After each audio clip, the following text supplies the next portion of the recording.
നമുക്ക് കഴിഞ്ഞ വർഷം സിലബസ് മാറി വരികയും ഇക്കൊല്ലം ചോദ്യ മാതൃകയിൽ കാര്യമായിട്ടുള്ള മാറ്റങ്ങൾ ഉള്ളതായിട്ട് നമ്മളെ അറിയിക്കുകയും ചെയ്തു ഗവൺമെന്റ്.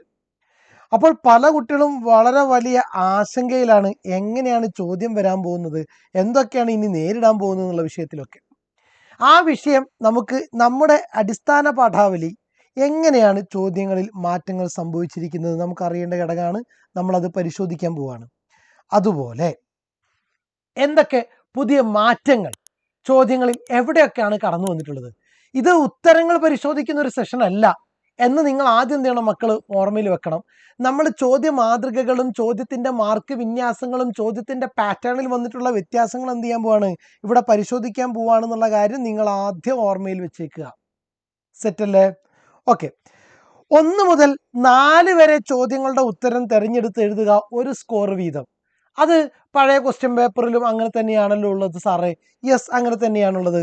ഇവിടെ അതാ, വണ്ടിക്ക് അടുത്തെത്തിയതും അർബാബ് എൻ്റെ ബാഗ് തട്ടിപ്പറിച്ച് വണ്ടിയുടെ പിറകിലെ തുറന്ന ഭാഗത്തേക്ക് വെച്ചു കൊടുത്തു. അർബാബിൻ്റെ സ്വഭാവം എന്താണ്, അല്ലെങ്കിൽ ഭാവം എന്താണ്? ഇത് പണ്ട് നമ്മൾ ഉപയോഗിക്കാറുള്ള ചോദ്യം തന്നെയാണ്. ഉചിതമായിട്ടുള്ള ഉത്തരം എന്ത് ചെയ്യുക, ഇതിൽ നിന്ന് സെലക്ട് ചെയ്യുക. 1 മാർക്ക്. റെഡിയാണ്. ചുവടെ കൊടുത്തിട്ടുള്ളതിൽ ശരിയായി വിഗ്രഹിച്ച് എഴുതിയത് ഏതാണ്? ഇങ്ങനെ ഒരു ഓപ്ഷൻ നമുക്ക് വരാറില്ല. അനുഭവ പാഠങ്ങൾ, അനുഭവവും പാഠങ്ങളും. വിശ്വവിദ്യാലയം, വിശ്വത്താലുള്ള വിദ്യാലയം. ചുമർ ചിത്രം, ചുമരിൻ്റെ ചിത്രം. അന്ധവിശ്വാസം, അന്ധമായ വിശ്വാസം. സെറ്റാണല്ലോ? റെഡി. ദെൻ നെക്സ്റ്റ് ഇതും നമുക്ക് വരാറുള്ളതാണ്. പുല്ലുമേഞ്ഞ കുറേ കുടിലുകളുടെയും പുൽത്തകിടുകളുടെയും മധ്യ ഒരു വിശ്വവിദ്യാലയം, ശാന്തിനികേതനം. ഈ ശാന്തിനികേതനത്തിന് യോജിക്കാത്ത പരാമർശം ഏതാണ്? പരിസ്ഥിതി സൗഹൃദമായ പഠനം ചേരുന്നതാണ്. ലാളിത്യവും സ്വച്ഛതയും നിറഞ്ഞ അന്തരീക്ഷം ചേരുന്നതാണ്. കൂറ്റൻ കെട്ടിടങ്ങളുള്ള കലാശാല ചേരാത്തതാണ്. തൊഴിൽ പരിശീലനത്തിനുള്ള ഗ്രാമീണ കലാകേന്ദ്രം ചേരുന്നതാണെന്ന് തന്നെ പറയാം. അപ്പൊ ചേരാത്തത് എന്താണ്? കൂറ്റൻ കെട്ടിടങ്ങളുള്ള കലാശാല എന്നുള്ളതാണ് ചേരാത്തത്. ഇത് നോക്കിക്കേ, ഇതൊരു വ്യത്യസ്തമായിട്ടുള്ള ചോദ്യ മാതൃകയാണ്. അപ്പൂപ്പൻ താടിയുടെ പറക്കത്തെ വിനീതമായ ഒരു ശ്രമമായി കാണണം, സ്മാരകം എന്ന പാഠഭാഗത്തിനകത്ത്. കാര്യം, പറക്കുന്നവക്കുള്ള വിശാല ലോകത്തിന്റെ സാധ്യത അപ്പൂപ്പൻ താടിക്കില്ല.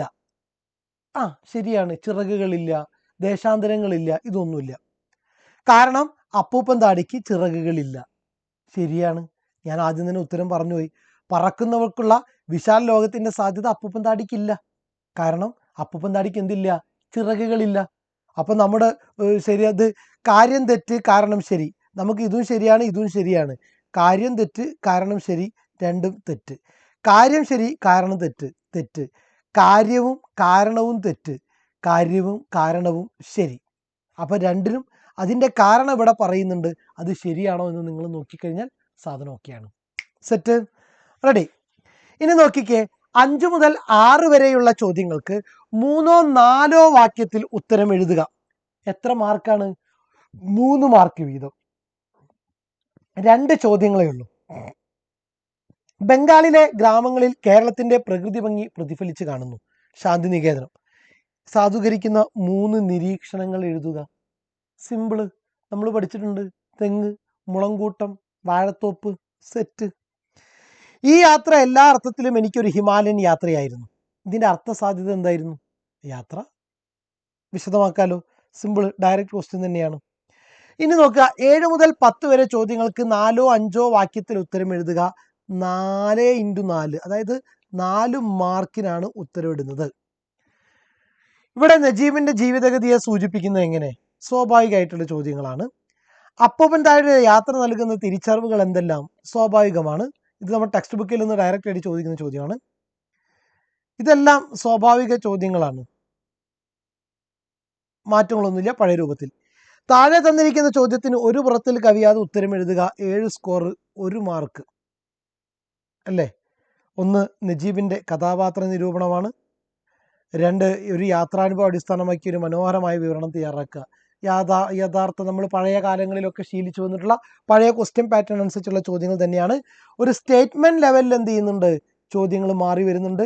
പ്ലസ് ഒരു വലിയ ഗണ്ണിക തന്നിട്ട് അതിനെ സംഗ്രഹിക്കുക എന്ന് പറയുന്ന ഒരു സ്പേസിന് എന്തുണ്ട്? സാധ്യതയുണ്ട്. മക്കൾ ഓർമ്മിച്ച് വെക്കുക. ഒരു പാരഗ്രാഫ്, വലിയൊരു പാരഗ്രാഫ് നമുക്ക് തരും. അത് നന്നായിട്ട് എന്ത് ചെയ്യുക, വായിക്കുക. എന്നിട്ട് അതിനെ ചുരുക്കിയിട്ട് ആശയത്തിന് എഴുതി വെക്കുക. അല്ലെങ്കിൽ ഒരു ഖണ്ഡിക തന്നിട്ട് അതിനെ ബേസ് ചെയ്തുകൊണ്ട് ചോദ്യങ്ങൾ ചോദിക്കും. അതിൽ നിന്ന് 3 ഉത്തരങ്ങൾ എന്ത് ചെയ്യുക, രേഖപ്പെടുത്തുക.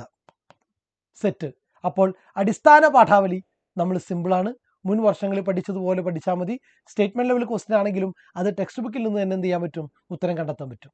ഓക്കെ, അപ്പോൾ ആ ടെൻഷൻ ഒഴിവായല്ലോ. നമ്മൾ ഇനി തകർക്കുമല്ലോ. Okay, thank you.